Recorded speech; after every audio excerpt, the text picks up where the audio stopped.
Dans nos sociétés caribéennes, un couple ne se vit jamais seul. Il se vit avec la famille, les parents, les cousins, les amis d'enfance. Ici, chacun a un mot à dire, un conseil à donner, une opinion à partager, mais à force de vouloir bien faire, les familles s'invitent parfois là où elles ne devraient pas. Et entre amour, loyauté et pression, comment redéfinir le couple sans se couper de ses racines ? Bienvenue dans l'envers du décor. Aujourd'hui, vous avez compris, on parle d'un sujet qui touche beaucoup de couples, la place de la famille et la place de la famille élargie. Parce qu'aux Antilles, le couple, c'est jamais qu'une histoire entre deux personnes. Là, ce serait rêvé. Il y a les belles-mères protectrices, les sœurs qui conseillent, les tantes qui observent, les amis qui s'en mêlent. Et puis, il y a aussi la culture, celle où la solidarité est une force, mais aussi là où les frontières sont souvent floues. Et quand le nous du couple se confond avec le nous de la famille, comment est-ce qu'on fait pour ne pas se perdre? Et surtout, comment préserver le lien conjugal, le lien du couple, sans briser le lien familial? Et c'est ce que nous allons découvrir tout de suite en posant cette problématique.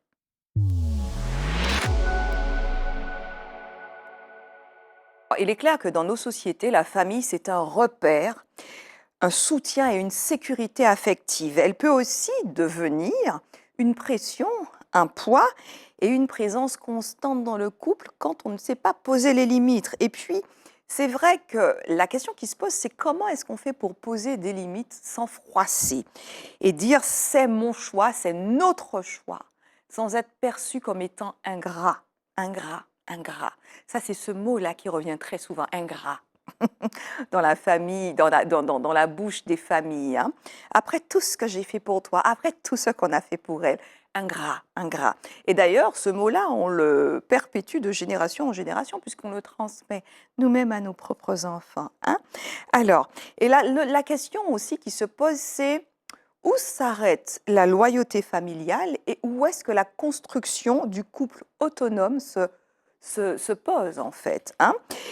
Et donc, c'est vrai que chez nous, quand on explore le processus, on se rend compte qu'aux Antilles, la famille a toujours été une structure élargie qui était héritée d'une structure, en fait, de solidarité intergénérationnelle, en fait. Les parents, les grands-parents ont souvent élevé les enfants entre eux. On connaît nos cousins, nos cousines, on a passé du temps ensemble, on a grandi ensemble, on est cousins, cousines, c'est comme frères et sœurs, en fait. Il n'y a pas vraiment de différence et du coup, le tissu familial est très, très imbriqué. Il n'y a pas beaucoup de distance. Et le couple, dans ce contexte, devient une sorte d'extension de la famille, du clan, en fait, où chacun se sent concerné. Parce que très clairement, si je n'aime pas la copine de mon frère, ça va poser problème. Hein. Ou si je n'aime pas la femme de mon cousin, et si je ne supporte pas le mari de ma cousine, là aussi, ça risque de poser problème. Mais le problème, c'est que les temps changent, les temps ont changé. Aujourd'hui, les couples cherchent à exister autrement, à construire leur propre espace émotionnel et décisionnel sans pour autant renier leurs origines. Et cette évolution, justement, provoque de nouvelles tensions, des pressions au sein des familles, entre l'ancien modèle qui est plutôt collectif et puis le besoin moderne d'intimité et d'indépendance, en fait, d'intimité et d'autonomie en même temps. Vous êtes là, mais vous n'êtes pas là à débarquer chez moi à n'importe quelle heure ou, effectivement, maman, le soir, quand je rentre du travail, je suis en général avec ma femme, puisque je vis avec elle. C'est pas la peine de me solliciter tous les soirs et de rester 2 heures avec moi au téléphone et me dire comment s'est passée toute ta journée et me parler de tes copines, puisqu'il y a derrière moi quelqu'un qui attend, en fait, de pouvoir partager sa journée avec moi. Et c'est vrai que dans les familles antillaises, on remarque souvent un, un schéma qui est récurrent. Les Tanguy, ce sont ceux qui restent chez leurs parents, bon alors, vie sociale et affective un petit peu compromise, d'accord, mais il y a aussi les garçons qui n'ont pas coupé le cordon avec maman. Et là aussi, ça peut devenir problématique quand on veut avoir une vie privée, une compagne, quelqu'un avec qui partager sa vie, parce que très souvent, les mères se sentent en compétition avec la compagne de leur fils. Et cela revient à un sujet qu'on a déjà évoqué, c'est la façon dont on éduque les enfants, les garçons, les fils par exemple. C'est vrai que étant donné que le modèle masculin est extrêmement mis à mal et qu'il n'y a pas véritablement d'homme à admirer et que l'homme a été coupé du foyer et n'a pas pu justement, n'a pas reçu, on va dire, une éducation émotionnelle assez profonde en règle générale, hein, bien entendu, pour pouvoir apporter sa part et contribuer à la vie émotionnelle du foyer, très souvent, on éduque un petit garçon, mais comme on n'a pas un modèle d'homme, par exemple, la femme va toujours, la maman, va se baser sur effectivement ce qu'elle sait donner, ce qu'elle sait faire pour élever son petit garçon. Et le garçon n'aura pas nécessairement un bon modèle ou un modèle viable d'implication émotionnelle au masculin à l'intérieur d'un couple et à l'intérieur d'une famille. Donc, qu'est-ce que ça risque de donner quand ce petit garçon va se mettre en couple et que la maman de ce petit garçon, qui est maintenant un homme mais qui reste émotionnellement un petit garçon puisque sa mère le traite toujours comme un petit garçon, puisqu'elle ne sait pas comment traiter un homme, voilà, puisqu'elle n'en a pas nécessairement eu, il n'a pas eu ce modèle-là non plus, eh bien, il va se comporter exactement comme un petit garçon à l'intérieur de son couple. Et sa femme elle-même va le traiter comme un petit garçon.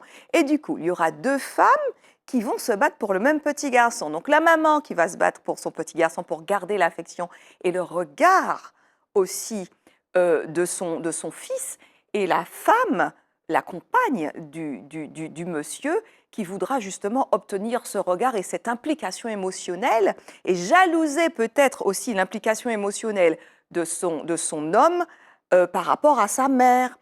On rencontre également le même schéma, mais de façon différente pour une mère, une femme qui n'a pas nécessairement coupé le cordon avec sa mère et qui peut passer 2 heures chaque jour au téléphone avec sa mère alors qu'elle a un mari qui attend qu'elle veuille bien discuter, prendre, on va dire, soin de lui comme une mère s'occuperait de lui.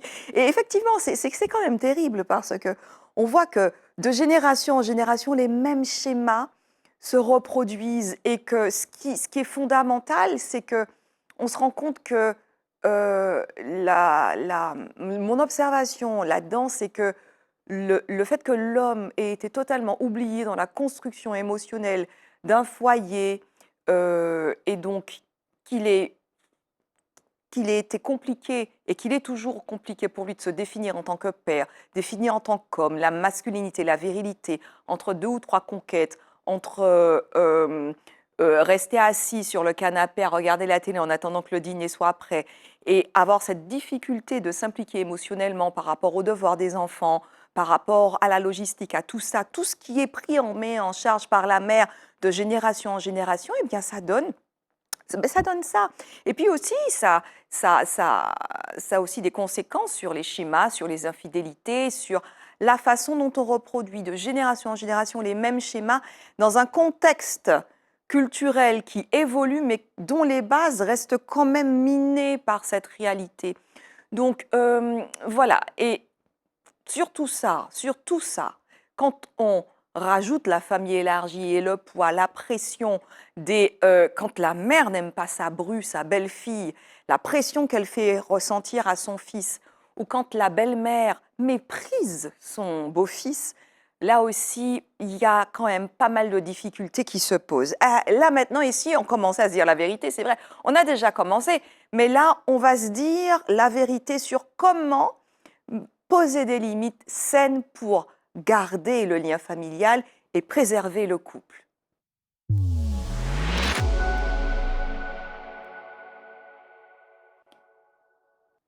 Alors la première chose, c'est de définir des frontières qui sont saines.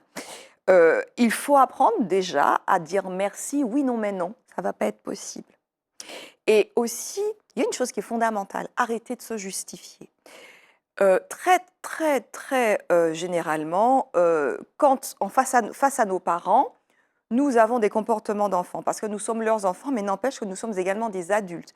Et les adultes savent poser leurs limites. Les adultes doivent apprendre à poser leurs limites. Et il faut même d'abord apprendre à poser des limites afin de devenir un adulte. Donc merci, mais non. Et puis, poser des limites claires sans rompre les liens, c'est quand même un gros souci parce que l'autre qui a l'habitude de ne pas recevoir de fin de non-recevoir, se sent rejeté. Mais il faut être aussi cash et dire, voilà, je veux passer ce temps où j'ai besoin de passer du temps avec mon compagnon ou avec ma compagne ou avec mon mari ou avec ma femme. Et c'est vrai que le respect du couple et la préservation de l'intégrité du couple passe aussi par la préservation des espaces qui sont liés au couple. C'est pas parce qu'on vit avec quelqu'un qu'on passe du temps avec cette personne. Regardez, on passe les 3/4 de notre vie au travail. Quand on rentre à la maison, c'est une autre vie qui commence pour la mère. Et pour un père, on va dire moderne et qui a assumé son rôle émotionnel, c'est aussi une autre vie qui commence pour lui. Donc s'il y a cette autre vie, il faut constamment, régulièrement, ou et trop peut-être régulièrement, tous les jours, rajouter à ça le père qui appelle ou la mère qui appelle ou les problèmes de ceci et de cela, bien du coup, on ne peut plus être présent pour son couple, plus être véritablement présent pour sa famille nucléaire, la famille, le noyau, le foyer. Donc, et aussi, une chose qui est fondamentale, il faut réapprendre à parler d'une seule voix. Que l'autre dise, que la mère ou le père ou la cousine ou le cousin ou le frère dise « Ouais, c'est sa femme qui lui a fait un lavage de cerveau ». On s'en fiche. En fait, si vous voulez rester avec cette personne, il faut aussi apprendre à respecter ses besoins, à respecter aussi les besoins d'un couple qui induisent et qui nécessitent en fait une présence émotionnelle de l'un à l'autre. Et puis, il faut parler d'une seule voix face aux familles et ces partenaires justement du couple, les partenaires du couple doivent s'unir dans une seule et même parole et dans une seule et même décision. C'est pas parce que je te prends à part et que j'ai essayé de te faire changer d'avis que tu dois dire oui. C'est-à-dire, c'est respecter l'engagement des limites à poser que j'ai pris avec mon ou ma partenaire et ne pas être influençable et ne pas se laisser influencer par des arguments extérieurs, quel que soit l'amour qu'on porte à l'autre membre de la famille qui veut nous influencer, qui veut nous faire infléchir notre décision. Parce que quand on infléchit cette décision qu'on a prise ensemble, c'est un coup bas. Et c'est un coup qui est parfois sans, on va dire, sans retour dont les effets, les conséquences vont se faire ressentir à long terme. C'est une trahison, en fait, que l'on fait au couple.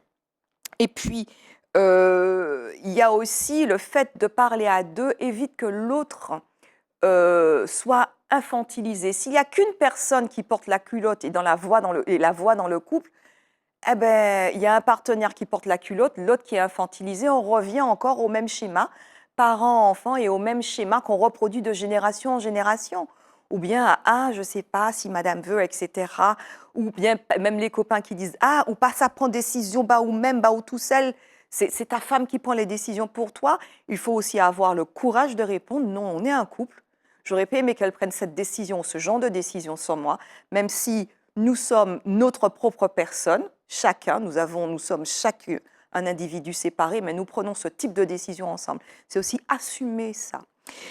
Et puis aussi, apprendre à honorer nos racines sans qu'elles nous enferment et sans que le couple ne meure et ne soit étouffé par ces mêmes racines. Reconnaître que la famille, c'est un ancrage précieux, certes, mais que le couple a besoin de son propre territoire autonome et neutre, un territoire autonome, affectif, pour durer.